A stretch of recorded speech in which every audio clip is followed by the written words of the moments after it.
Hello, welcome back to MFWoodShop. Today I'm going to build two twin beds for my kids. Started with dimensioning my rough sawn hickory lumber by cutting everything to rough length, milling everything flat and square, and then getting everything to the final size. I'm going to spare you the details of milling. This is mostly all about the jigs and joinery for this particular project. Seems like I had to make a jig or modify an existing jig every single day that I worked on this project. Starting with these particular hardware, bed rail hardwares from Rockler. The jig required a 5/8 inch mortise by 4-inch length, and this first jig accomplished that. Created the jig with 4 pieces of wood just glued together with the hardware in the middle, and then I was able to run a flush trim bit in the router, was able to create the first mortise for this hardware. And I just set up the jig on my leg in the correct position and started routing. I would recommend a plunge router for this, but it is able to be done without one. Of course, you have to clean up the corner for the hardware to fit correctly. Now once you got that piece of hardware fitted in, you have to create the second mortise for the opposing piece of hardware to go in.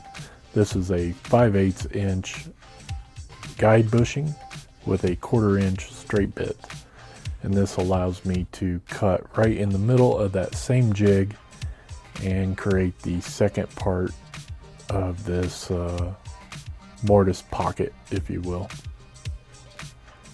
So on the jig I just slightly modified it only by just putting guidelines on the jig itself, so I can guide the router to the guidelines, and it creates the perfect pocket on each leg. Now test fit the hardware, and then the opposing piece of that hardware, make sure it slides in flush with the other one, and it does. Now I can pre-drill and set that aside for later installation.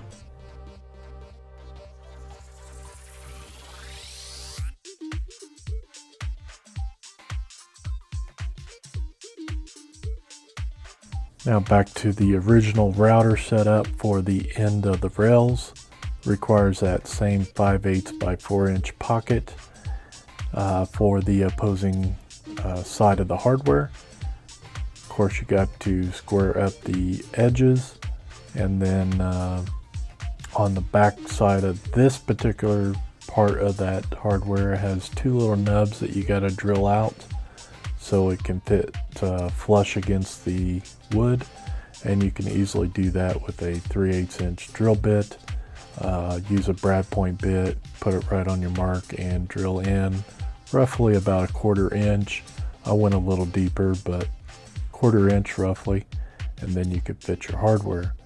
Once it fits correctly, you can pre-drill and set those rails aside. As I mentioned earlier, I had to set up a jig just about every day to accomplish one task or another, and today's jig was just holding the rail in a position where I could easily router the ends of them, and this was my setup.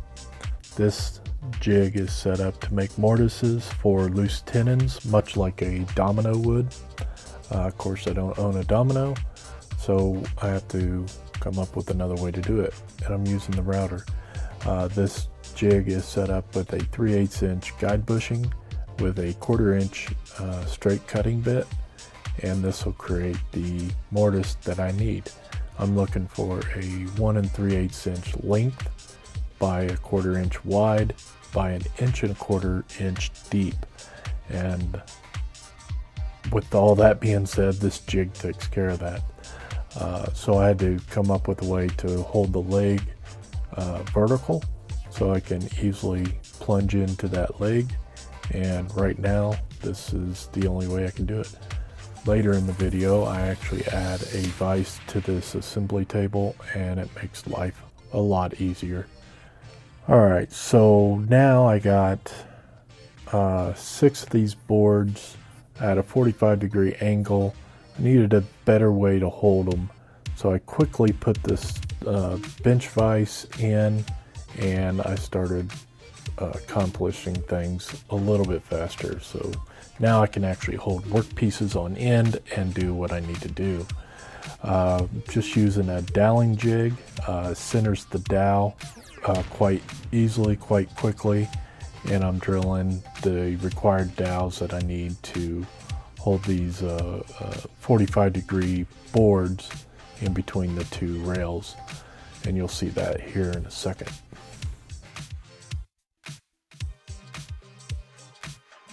It may not look like I'm stressing out about this glue up on film, but let me tell you, this was a pretty stressful glue up.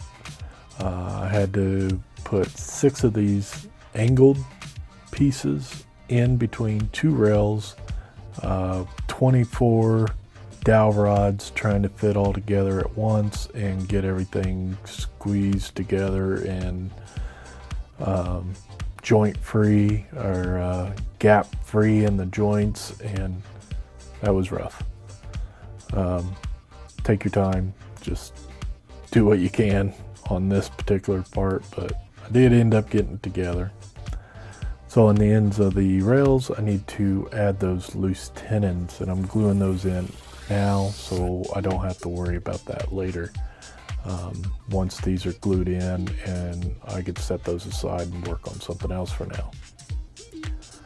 So back to the legs to create that same 1/4 inch mortise for that loose tenon.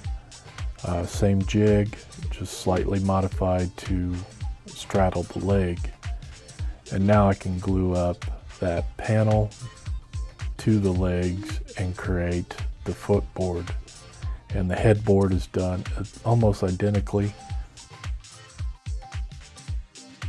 This little black piece that you see is a 3D printed part that I put on the pipe, so to prevent the black mark on the wood. Okay, just about done with this. Gonna put the hardware in now, and I've already set it all up. It's pre-drilled and everything. I added wax to these number 10 screws and just drove them home. What I will tell you is don't use number 10 screws. Use number 8. On the number 10 screws for this particular hardware, they did stick up just a little bit, and when you tried to put the rails onto the legs, the heads of the screws was hitting each other and preventing them from locking in. So use smaller screws. As far as the finish goes, sanded up to 220 on everything, and I'm going to apply 2 coats of wipe on poly, and then I'm going to be done with this project. The only thing left to do after the fact is to put a strip of plywood on the rails so I can put the slats in to hold the mattress up. Other than that, this project will be done.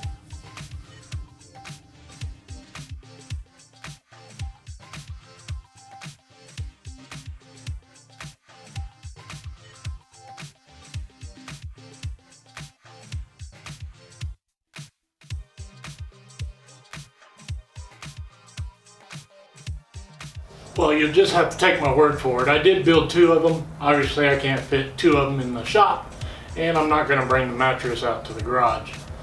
At the end of the video, I will definitely shoot some pictures of them in their final spot, which is in my kids' room.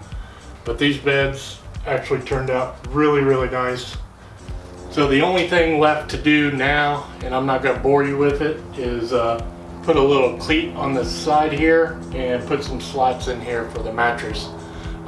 Really, it's just a strip of plywood that I'm going to put right here at the bottom on both sides, and then I'm going to run some slats across the whole length. So that's the only thing I'm gonna do. I'm not gonna bore you with that. That's pretty simple.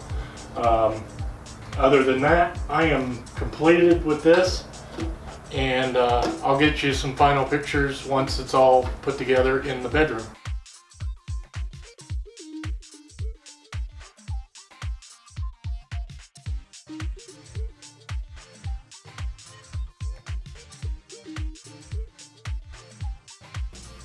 So once again, thank you for all the support this year. This will probably be my last video this year, so everybody have a safe and happy holidays, and I hope everybody's doing well with all this pandemic crap. Don't forget to like, share, and subscribe, and as always, I'll see you next time.